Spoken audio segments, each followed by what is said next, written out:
Okay, here's how you can change the your page, particularly your home page. So what you do is just scroll down to Pages, click All Pages,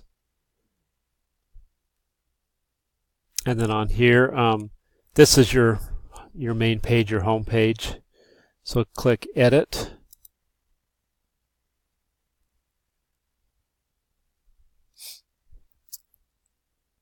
Okay, we'll wait a minute for it to load all the way.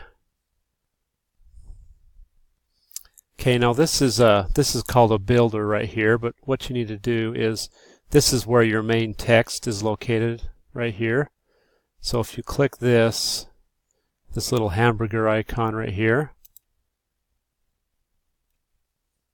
it should pop up in a window.